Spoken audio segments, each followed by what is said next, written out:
What the fuck is going on here?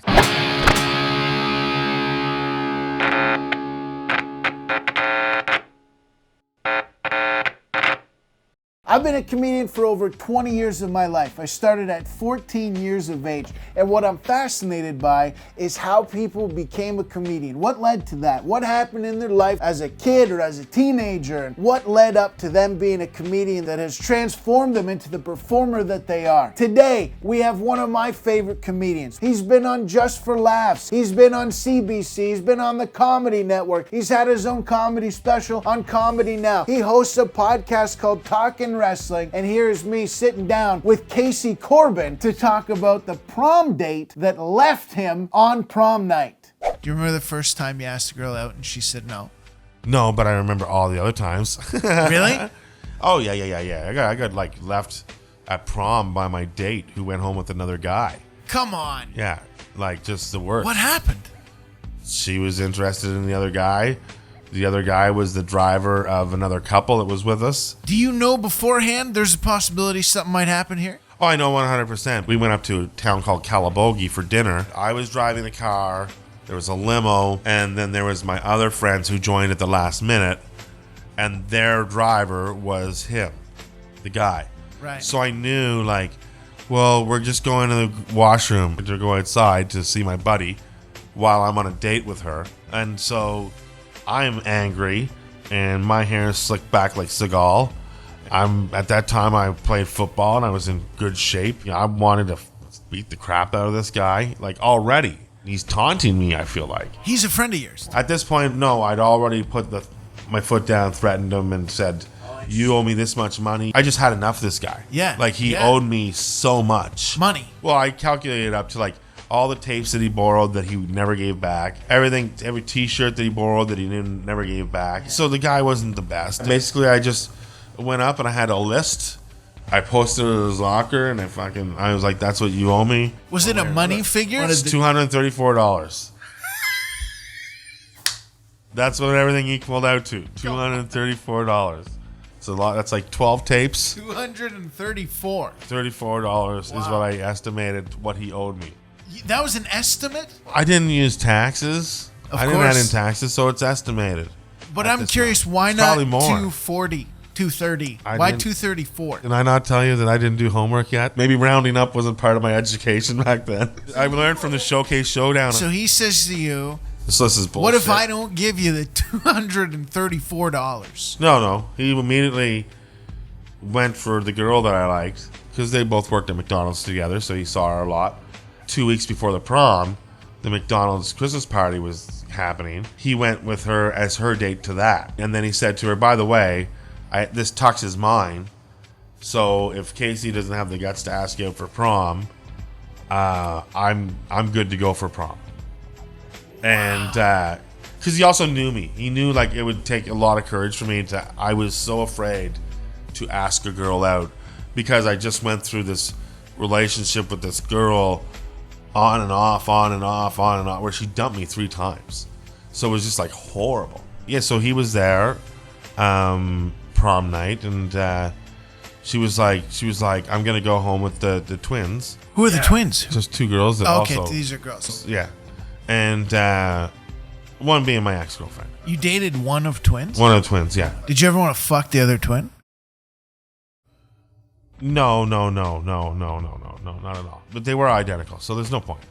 Right. Yeah, one is the other. Yeah, so like you could have fucked the other twin and not known it. Yeah, but not even. I was in high school. I wasn't fucking anybody in high school. Sure. My thing was like, I was just hoping to kiss a girl in high school. Like, I watched Happy Days. Nobody fucking Happy Days. No. They just made out. Well, it turns out back then, made out meant fucking, and I didn't know. Because make out in the 80s meant just kissing. Right. But back when Fonzie made out with them, he did a lot more than kissing. He was like a fucking mechanic, man. He knew what he was doing. He knew how to manipulate a high school teenager. He's 29. So anyway, yeah, she said that she was going home with these other people. And then I was like, okay. I was like, tell me you're going home with the other people. And I'll believe it. So she told me. I was like, all right, well, I guess this is good night. Thank you for a fun night. And, you know, you look great and all the best, whatever. So she leaves. I'm in charge of the school dance. I have shit to do. So I get out of there about an hour later. I worked at a pizza place at the time. So my boss would just be getting off work, and he always liked to go for a coffee at the donut shop at like 1 in the morning. So I'm just getting out at 1. I'm like, oh, I'll go meet boss for a coffee and talk about our nights. Right. So I go there, and then, you know, just as we're about to leave, my buddy's truck pulls up, and I guess him and my date just finished their parking session, and they just pulled into the donut shop. We made eye contact, and he like pulled out and I remember throwing my bottle at his truck, and I hit the back of his truck as he was pulling out. I was so angry. I went home. I called her. This is now 2 in the morning. She's like, "What are you doing calling my place at 2 in the morning?" I said, "I think you know why I'm calling it to you. Why would you do that to me?" And that was that. And then what'd she say? What was her defense? If she wants to go home with someone else, that's her prerogative. That was her defense? Yeah. But why didn't she just tell you that? She didn't want to hurt you? I guess so. A lie is sometimes easier than to tell the truth. You never talked to either one of them. You don't know. No. Talk to the girl. No, either. I'm still friends with the girl. Really? Yeah. Did you guys ever talk about that after? There's no point. Right. There has been like other people that I've seeked out and apologized to them for being an asshole to them in high school. And usually when I tell them I'm sorry, blah, blah, blah, they don't remember. What was the worst thing you had to apologize for? I threw a go-away party for a girl. Not a going away, but a go-away party. And like literally, I had pretty much all the high school there, and it was just go away Michelle. Wow. And all because she rejected me, and I did not like the way I was rejected.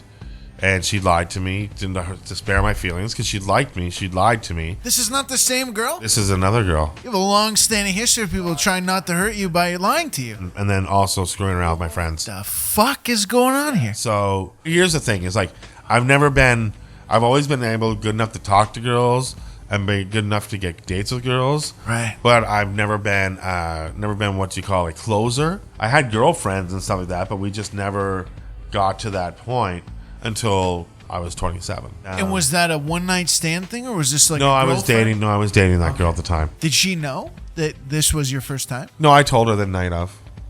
Really? Right before or after? Like after. I was like, I'm sorry if I wasn't good. This is my first. What did she say? She's like, everything was great. Oh, that's good. I watched a lot of porn. I was ready.